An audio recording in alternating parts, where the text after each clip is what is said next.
as you may have noticed, I'm still here. I'm still in this office. We did not get to move. However, I'm experimenting with a new angle to see if I will spend less time looking like Peppermint Patty from the light that I'm using. So I have to be honest, this is not the first time that I have read chapter 11 of this book. And the reason why is because I went to edit the video that I made yesterday, and I had this huge curling white nose hair. I'm flipping through the book right now. This nose hair just coming out of my nose, and you could see it. Like it was like it caught the light, and like, in fact, let me check.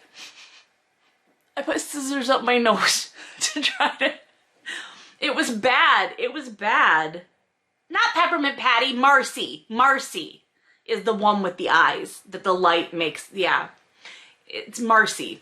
Anyway, so I had this big white curly nose hair that was coming out, and you could see it in the video, and there was no way you guys were gonna see it. And like, the thing is, I'm not real picky about my appearance on these videos a lot of time. If you follow me on TikTok, I look rough, I look bad, but something about the nose hair was just, it was like a bridge too far. So I was like, I gotta get rid of it. And here's the really fucked up part.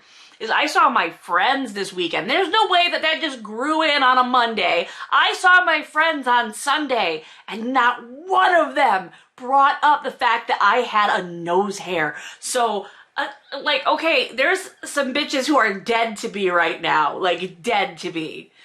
Anyway, let's read. I have to reread. Oh my God, it's like hell. It's like hell. I'm rereading because this chapter, I feel like, I don't want to spoil it for you, but it's absolutely like, it's terrible. It's the worst. Chapter 11 opens, and he is out for a run. And there's like a description of what it's like to run that actually ends up being more description than we get of Alessia in this chapter. There's more, he describes the run more than her. He says he left her back in the apartment asleep, and they have to unpack and settle back into the flat. This comes up later. I get very furious about it. I feel like I feel like I'm just telling you. It's almost like I'm the grandpa from The Princess Bride, and I'm telling you what's going to happen in the story so you can brace yourself for it. Like, she does not get eaten by the eels at this time. As I run, I realize that for the last few weeks, I haven't thought beyond finding Alessia, then the wedding, then our honeymoon. Now I need to figure out what our married life looks like, and I have no idea. I don't think Alessia does either. Do we stay in London? We'll need to keep a base here, but we could move to Cornwall or Oxfordshire, though I'm not sure how Alessia will like Angwin, as the estate employs more staff there than at Tressilian Hall, because it's open to the public. Maybe we should make babies, an heir and a spare. A little boy like Alessia, a little girl like Alessia. Fuck, not yet. We're both still young. All of this is stuff you should have talked about before you got married. Seriously, all of that is, they should have discussed ahead of time. They should have talked about all of this, but they didn't. And I don't understand why they had to rush into marriage so fast, unless it was because it happened that way on Poldark. Because I will fight anyone in a Taco Bell parking lot who says that this isn't Poldark fanfic. And it's like she took a Poldark fanfic and or just not even a fanfic, she just took Poldark and she mashed it together with that fanfic that we read on Patreon. Her, it's not like an E.L. James thing. It's like a snow squid, ice cream man, blue ivy, yellow jacket, whatever her name was, snow cream, ice, I don't know. We read that on Patreon, and it was like all the human trafficking stuff. It had her being a house cleaner, and he was like a rock star, I think, or a movie star, something like that. So I think she took Poldark and that, and she mashed them together. That said, in the video I tried to film, this was the point in which I said, wouldn't it be funny if she never saw a pole dark? Like, if she never saw it. And the thing where he says we're both still young. How young is he supposed to be? Did they ever give us an age on this guy? Because I really have genuinely been imagining him as like in his early 40s and just really trying to be young and be a DJ and a photographer to like the point where he's at an age now where it's kind of creepy. He says that the next day they will see a lawyer so that they can get help with her visa situation. And I can't wait. I hope that's a scene we have to fucking sit through. So he's out running. Alessia wakes up. There's a note. He left her a note saying, I've been gone for a run. Alessia smiles, remembering how she would have to pick up his sweaty gym clothes from the floor after he'd been running. And then there were the notes she found screwed up on the floor, usually phone numbers from women. So she's having the from women thing, but she smiles and she's remembering cleaning up after him. This is the point in the book where I begin to realize that all of Alessia's happy memories involving Maxim have to do with her cleaning for him. Like, there are very few times where she's not doing a domestic task like cleaning or cooking, where she doesn't think of the time when she was employed by him and thinks about how great that was. Like, thinks on it with fondness. Thinks on the time that she was a human trafficked cleaning lady. Like right here. It's time to unpack and clean the apartment. Same old, same old. She grins, her good mood restored. And she can cook Maxim some breakfast, maybe some bubble bread, provided Mrs. Blake has been as good as her word and stocked up on essentials they requested while on their honeymoon. Happily, she strolls into the wet room for a shower. So Alessia gets up, takes a shower. She's gonna go make bread to go with breakfast. She's not just gonna make him breakfast, she's gonna like bake bread to go with the breakfast, and she's so happy that things are back to normal because she's his like cleaning lady again. Christ. I'm almost more upset the second time I'm reading through it because I have to remember the first time. She's in the spare room unpacking her clothing, and she hears Maxim come in, and he goes into the bedroom, and then he runs back to the hall and like the kitchen and the living room. Alessia, he calls, panic evident in his voice. Oh, Zot, no. Maxim, I'm here. She steps out of the spare room and stares at him standing at the end of the hallway. His shoulders drop in relief, and he runs a hand through his damp hair. Don't do that to me. I thought you were gone. His voice fades as he strides toward her, a wary expression etched on his face. He was afraid that she had been kidnapped again, okay?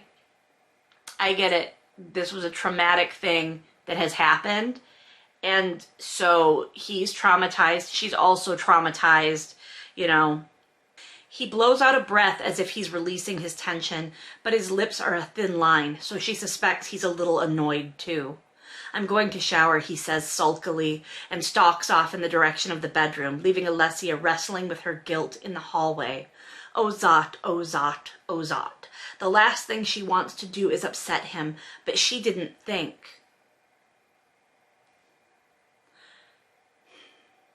She was the one who was actually kidnapped.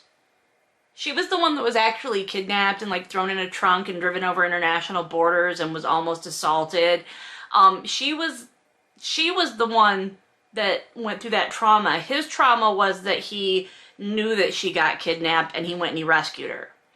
So, why is she apologizing at this point? And why is he sulking? And why is he angry?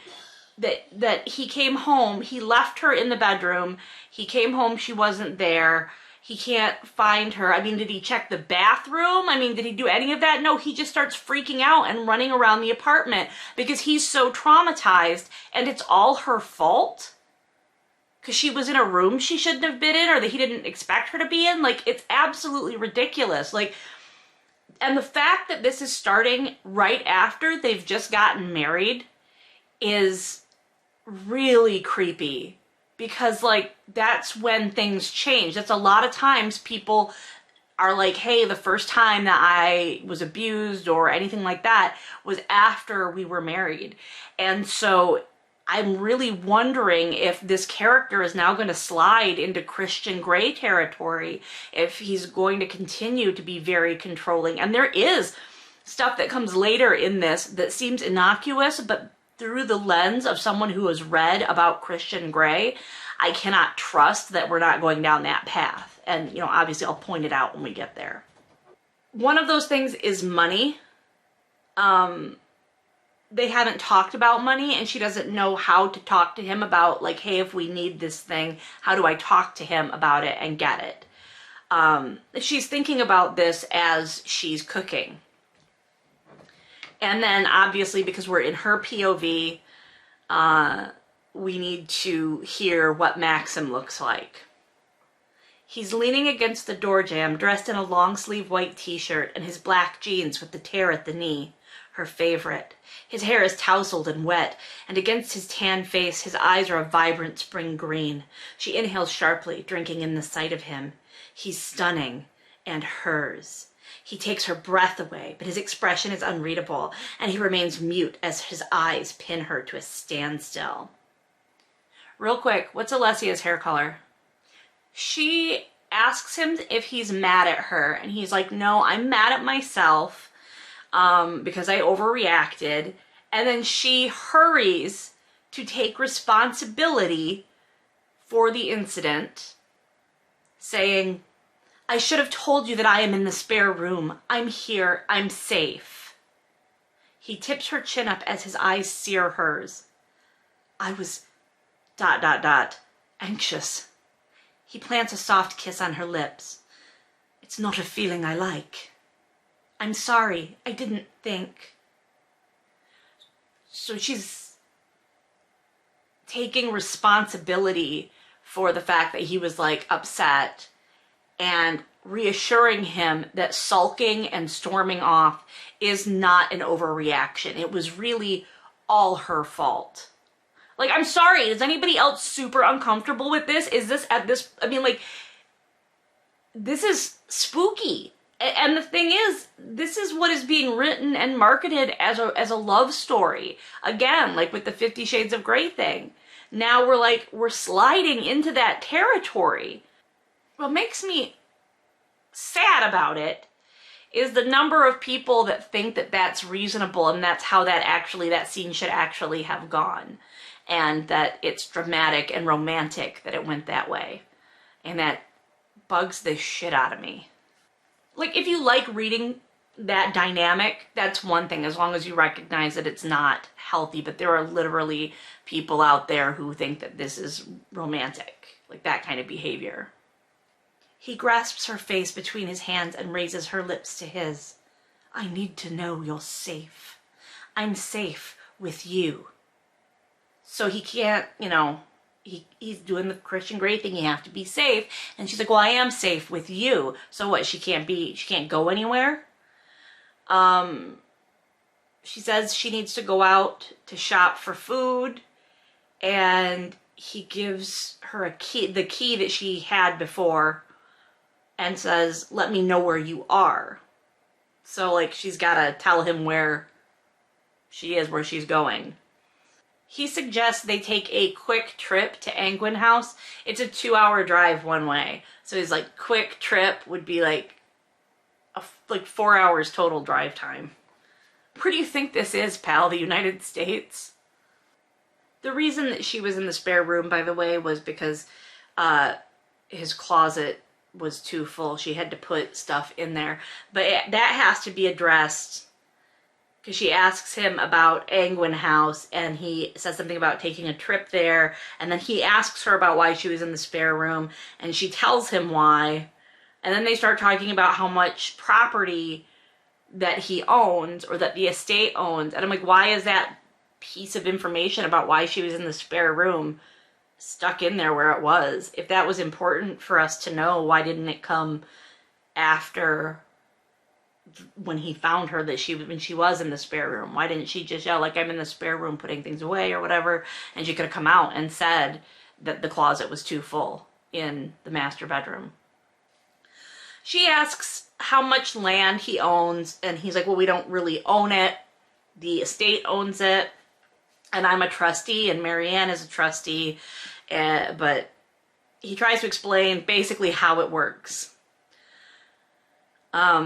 He tells her that the estate owns all this property and they make their income through rent, and she's like, oh, so you run this? And then he's like, well, no, technically, you know, this Oliver guy runs it and I'm his boss. So like, he really doesn't do anything.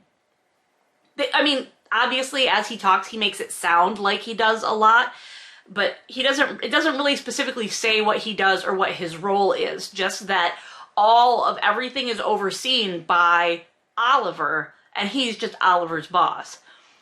And he says something about business acumen, but it sounds like Oliver runs the whole thing. He once again says that they could go to Angwin. He's already said it once. Brace yourself. I think he brings it up like 3 times. He asks her like 3 separate times in this chapter, and it drives me berserk. He tells Alessia that they could get a housekeeper and a cook or whatever. But I want to do it for you. It is my job. And there it is, her upbringing and our cultural divide. I don't know any women like her. She's waited on the men in her life for years, and her expectations are limited by that. I never thought I'd marry such a domesticated woman. Will she ever get over this? I just want to break this. I want to pick this apart a little bit.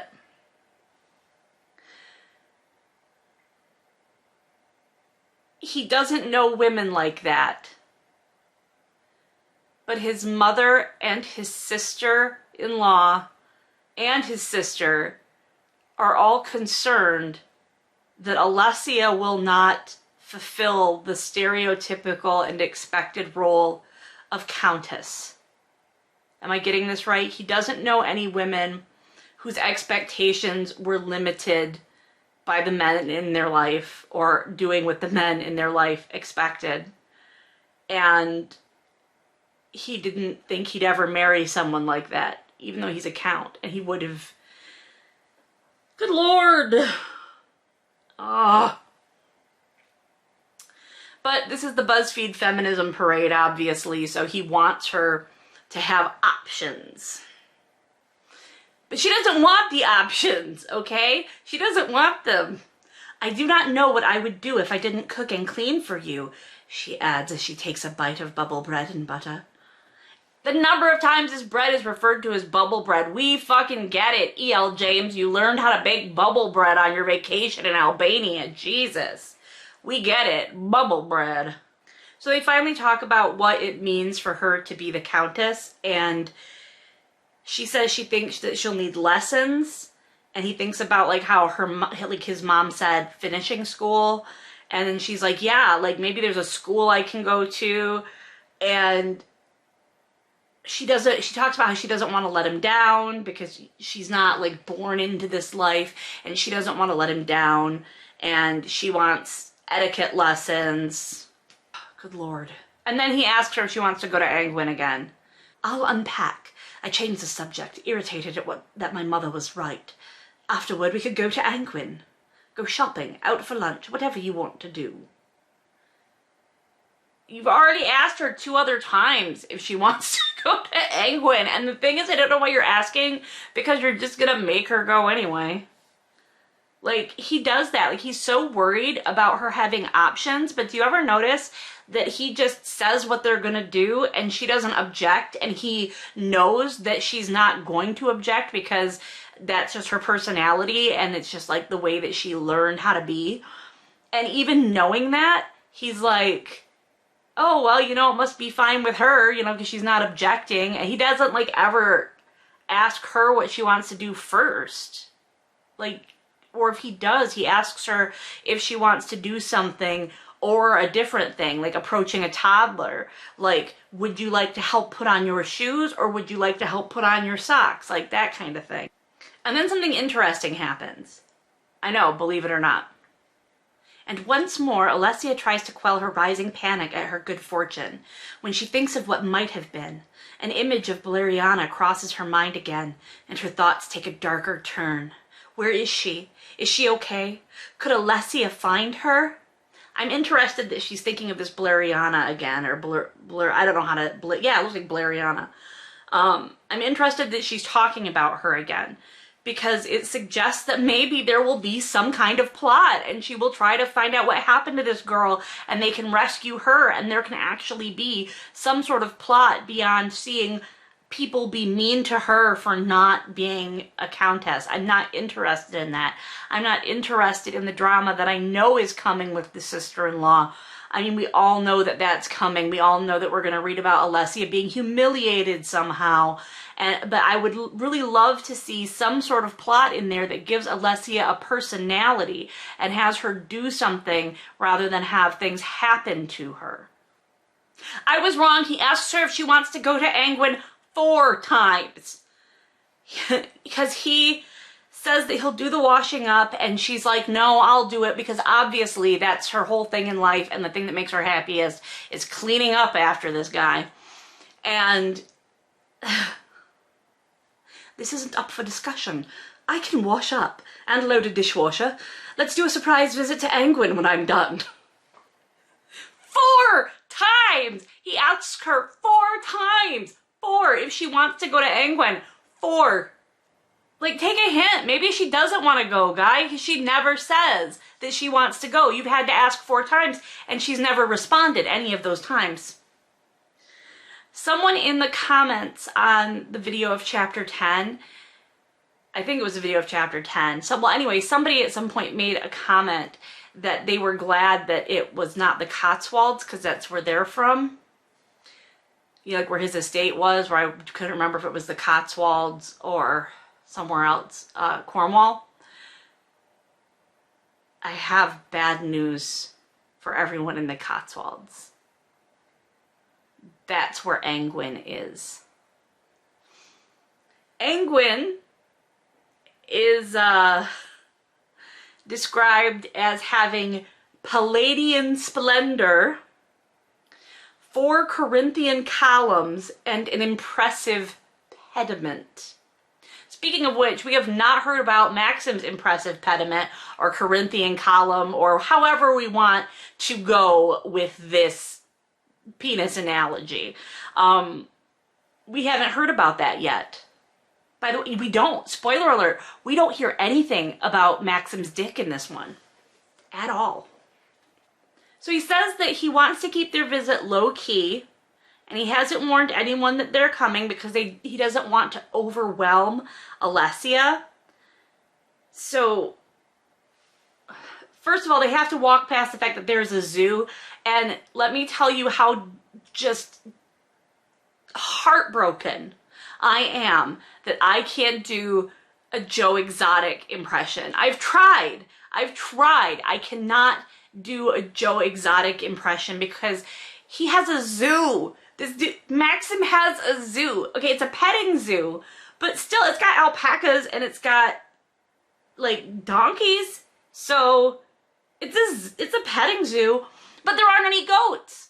Like, how do you not have goats in a petting zoo? I am still so, like, rereading this, I am infuriated, as mad as I was the first time that I read it, that they have a petting zoo with no goats in it. And the goats are the best part of a petting zoo.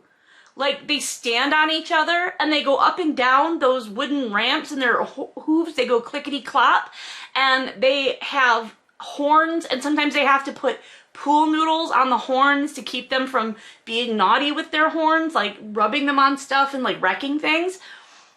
They're amazing. And they have those slitted like demon eyes, but he has no goats on it. Like this fucking guy can't do anything right. Anyway, they go past the little zoo and they go and they buy tickets to see the house because it's a public house that people can go to and see it. They can pay to get in and like wander the grounds. It's like, you know, a house, like a manor house that you would tour. And so he pays for them to get in. There's a big description of how the lawn is mowed in stripes and all of the different trees. What's Alessia's eye color? This is an important thing to hear for in a little bit. There's going to be something that I'm going to refer to this. So anyone can come here? Alessia asks as she takes in the view from the steps of the main house. Yes, as long as they pay. It's not much, but if you just want to use the grounds. It's very popular in the summer for picnics. Behind the house are the stables. We provide a livery for the locals with horses, and a friend of Caroline's runs a riding school from there. This is where Marianne and Caroline keep their horses. Come, I'll show you inside. So it's like he's talking about this thing like, yeah, anybody can come here as long as they pay. And here are these things like we have, you know, a livery for the locals, have horses, and like people can take picnics here. We're gonna circle back around to this. They go inside and he takes her, remember, they're being low key. He doesn't want to overwhelm her. They're being low key. He walks straight up to the reception desk where there are two women. There's an older woman and a younger woman. And the younger woman doesn't recognize him, but the older woman does. And is like, oh, my lord, how are you doing and stuff. And calls Alessia Lady Trevithick and shakes her hand and talks about, oh, we've heard that you're married and congratulations, but this is, Lady Caroline said you'd married. Congratulations to you both, my lord. Carolyn? She was here? Yeah, so she's already been there. Like, yeah, she's there, buddy. She's upstairs in your bed naked, like just waiting to be crazy at this point. Like, this is getting to be something else. Like, you just walk around the corner and she just jumps out with a surprise brunch. Brunch attack!